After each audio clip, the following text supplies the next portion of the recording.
আচ্ছা, বাড়িতে ভাত বেড়ে গেলে আপনারা কি করেন? সেটা কিন্তু আমাকে কমেন্টে জানাবেন। তো আজকে যে রেসিপিটি বানিয়েছি, আপনারা কি একবারও চিন্তাভাবনা করতে পেরেছেন যে এটা আমি ভাত দিয়ে বানিয়েছি? দেখুন, বেড়ে যাওয়া ভাত দিয়ে এত সুন্দর একটা রেসিপি হয়, সেটা কিন্তু আমারও আগে জানা ছিল না। তো এই রেসিপিটা দেখুন, আশা করি সব কিছু বুঝে যাবেন। খুব হেলদিভাবে বানিয়েছি, সবারই ভালো লাগবে। আর এটা বাচ্চাদের টিফিনে কিন্তু দিলে বাচ্চারা খুব মজা করে খাবে। তো এরকম একটা রেসিপি কিন্তু সবারই জানা উচিত। তো চলুন রেসিপিটা শুরু করে ফেলি। তার আগে নমস্কার, কেমন আছেন সবাই? আশা করি ভালো আছেন। শুভ শান্তি ব্লগে আপনাদের সবাইকে স্বাগত জানাই। আমি শান্তি। তো কি হয়েছে, এখানে অনেকটাই ভাত বেড়ে গিয়েছিল, আমি রেখে দিয়েছিলাম। তো এখানে মেপে দেখাচ্ছি কতটা। তো এর কোনো মাপ নেই, আপনি আন্দাজ মতো সব জিনিসগুলো নিতে পারেন। তো এখানে কি করেছি, তাও আমি মাপ করে নিচ্ছি। মোটামুটি 2 কাপের মতো ভাতটা ছিল বা একটু বেশি ছিল। তো ওটা পুরোটাই নিয়েছি আমি। নেওয়ার পর এখানে বেসন নিয়েছি আমি ওই 1 কাপেরই মতো। আর ওটা নিয়েছি, নেওয়ার পর আমি একটু দই দিয়েছি।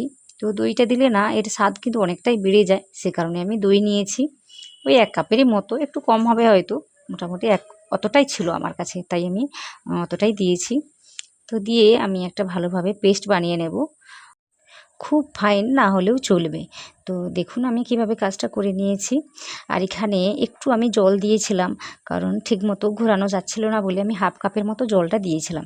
তো জলের প্রয়োজন থাকলে অবশ্যই জলটা দেবেন।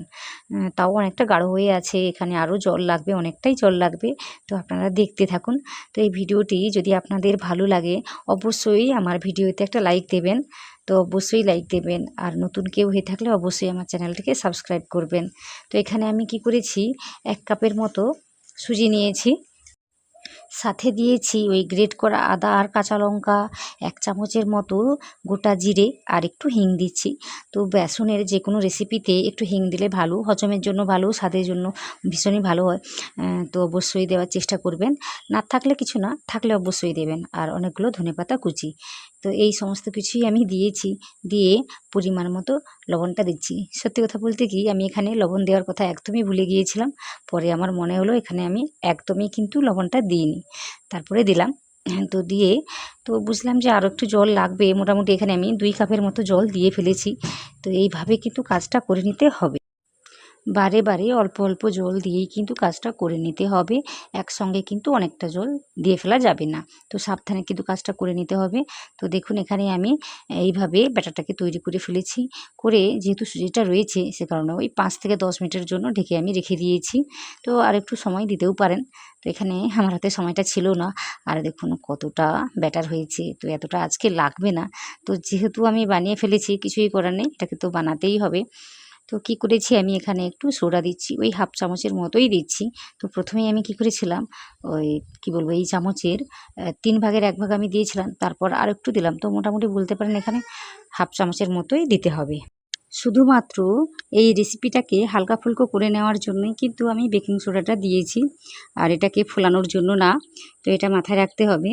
তো আমি অল্প করেই দিয়েছি। আর দেখুন এখানে অনেকটাই কিন্তু ব্যাটার ছিল। তো পরিমাণটা দেখতে গেলেই আমাকে যদি ফোলাতে হতো তাহলে ওই 1 চামচের মতোই দিতে হতো। তো এখানে আমি 1/2 চামচের মতোই দিয়েছি, শুধুমাত্র জিনিসটাকে হালকা ফুলকা করে নেওয়ার জন্য। তো একটা পাত্র নিয়েছিলাম, ওতে একটু তেলটাকে লাগিয়ে নিয়ে এই ব্যাটারটাকে আমি ঢেলে দিচ্ছি দেরি না করে। তো আজকে আমি অনেকটাই বানিয়ে ফেলেছি, তাই কি করেছি, তো একটা পাত্রের মধ্যে হবে না, আমি আর একটা পাত্র নিয়েছি, সেটাতেও একই রকমভাবে তৈরি করে নিচ্ছি। তো কি করবেন, এইভাবে না করেও কড়াইয়ের মধ্যে একটু জল দিয়ে একটা স্ট্যান্ড রেখে তারপরে এই পাত্রটা বসিয়ে দিয়ে ওই একই রকমভাবে ওই কি বলবো মিডিয়াম ফ্লেমে 15 মিনিট ধরে সেদ্ধ করে নিলেই কিন্তু হয়ে যাবে। তো একটা আমি সেদ্ধ করছি ওই দিকে। তো এখানে কিন্তু একটা করেছি, দেখুন কত সুন্দরভাবে সেদ্ধ হয়ে গিয়েছে। তো দেখুন হাতে একদমই লাগছে না। তো কি করবো, এটাকে এখন ঠান্ডা করে নেব। তো দেখুন এভাবে ঠান্ডা করে নিয়েছি, তবু একটু গরম রয়েছে, সেজন্য ওই পাত্রটি আমি রেখে দিয়েছি ঠান্ডা হওয়ার জন্য। তাছাড়া এখন ওটা লাগবে না, এতটাই লাগবে না। তো আরেকটা আমি পাত্র এইভাবে নিয়েছি। তো এটাকে এইভাবে আমি কেটে নিচ্ছি। এটা কিন্তু পুরোপুরি ঠান্ডা হয়ে গিয়েছে। তো এটাকেই আমি কেটে নিচ্ছি, কেটে আপনাদের দেখাচ্ছি। তো আপনারা আপনাদের মতো করে কাজটা করে নেবেন, শেপগুলো দিয়ে নেবেন। আমি এখানে কী করেছি, একদমই ছোট্ট করে কেটেছি, আর দেখতে খুব ভালো হয়েছে। তো দেখুন ঠান্ডা হয়ে যাওয়ার পর কিন্তু দেখুন এইভাবে সহজেই কাটা যায়। তো এইটা মাথায় রাখবেন, জিনিসটা হয়ে যাওয়ার পর একটু ঠান্ডা করে নিতে হবে, তাহলে আপনি এইভাবে উঠে আসবে এক্সট্রা কোনো ঝামেলা ছাড়াই, বা কি বলবো, তুলে নেওয়ার ঝামেলা ছাড়াই। তো তো দেখুন কতটা স্পঞ্জি হয়েছে, এতটাই সুন্দর হয়েছে যে কি বলবো, খুব টাইটও হয়েছে। তো এইভাবে আমি কাজটা করে নিচ্ছি। তো মনে হয় অনেক সময় যে পুরো ভিডিওটাই আপনাদের দেখাই আর এই সমস্ত কিছু আপনাদের দেখাই, কিন্তু ভিডিওটা এতটাই বড় হয়ে যায় যে কি বলবো। তো সব কিছু টেনে টুনে বা কেটে এইটুকুই আপনাদের দেখাতে পারি। তো দেখুন শেপগুলো কত সুন্দর হয়েছে, আর এক থালাতেই যতটা হয়েছে এটা হলেই আমার 2-3 জনের কিন্তু সহজেই হয়ে যাবে। তো আজকে এটাই বানাবো। আর সেই থালাটা কি করব, আমি এখন রেখে দেব, যখন মন হবে তখন আবার কেটে ভেজে খেয়ে নেব। তো এখন এটাই বানাচ্ছি, এটাই দেখুন। তো অনেকটাই কিন্তু তৈরি করে ফেলেছি। তো দেখুন কতটা হয়েছে। তো এটাকে একটু আমি ভেজে নেব। ভেজে নেওয়ার জন্য আমি কি করেছি, ওইদিকে কড়াইতে একটু তেল দিয়েছি। তো এই সময় কিন্তু গ্যাসের ফ্লেমটাকে একদমই লো রাখতে হবে। আমি লো রেখেছিলাম, তাও জানি না কেন গরম হয়ে গিয়েছে, ভীষণই গরম হয়ে গিয়েছে। সে যাই হোক, আমারই ভুলে হয়েছে। তো এখানে একটু তেল দিয়ে সাদা তিল, কালো সরষে আর 2 চামচের মতো লঙ্কা গুঁড়ো, ধনেপাতা কুচি আর একটু দিয়েছি ওই গরম মশলা গুঁড়োটা। ওটা দিলে কিন্তু ভীষণই ভালো লাগে, তো অবশ্যই দেবেন। দেওয়ার পর এই যে রেসিপিটা বানিয়েছি, এটার নাম কি বলবো আমি জানি না, হয়তো ভাতের ঢোকলা, সে যাই হোক ওইভাবে কিছু একটা হবে। তো ওটা দিচ্ছি, দিয়ে একটু নাড়িয়ে চাড়িয়ে নিচ্ছি। তো একটু সময় ভেজে নিলেই কিন্তু এটা তৈরি হয়ে যায়। তো দেখুন সব কিছুকে ভালোভাবে মিশিয়ে নিচ্ছি, তাহলে কিন্তু এটা খেতে দারুণ লাগে। তাছাড়া এই রেসিপিটা শুধুমাত্র সসের সঙ্গেই ভালো লাগে, আমি দেখেছি ভীষণই ভালো লাগে। আর কিছুই লাগবে না, কোনো রকম চাটনি বা কিছুই লাগবে না, শুধুমাত্র সস হলেই হবে। তো এইরকম একটা রেসিপি বানিয়ে যদি বাচ্চাদের টিফিনে দেওয়া যায়, বাচ্চারা কি মজা করে খাবে একবার ভাবুন। আর দইটা দেওয়ার কারণে কিন্তু ভীষণই সুন্দর হয়েছে। তো একবার হলেও এইভাবে বানাবেন, তারপর বাচ্চাদের টিফিনে দেবেন, দিয়ে তারপর না হয় আমাকে কমেন্টে জানাবেন যে বাচ্চারা খেয়েছে বা না খেয়েছে, সেটা জানাবেন। তো দেখুন কতটা লোভনীয় হয়েছে দেখুন। তো এতটা সুন্দর হয়েছে। তো বারবার বলছি, আপনারা আপনাদের মতো করে শেপ করে কেটে নেবেন, আপনারা যেভাবে পছন্দ করবেন। তো দেখুন কতটা স্পঞ্জি হয়েছে আর কতটা দারুণ হয়েছে দেখুন।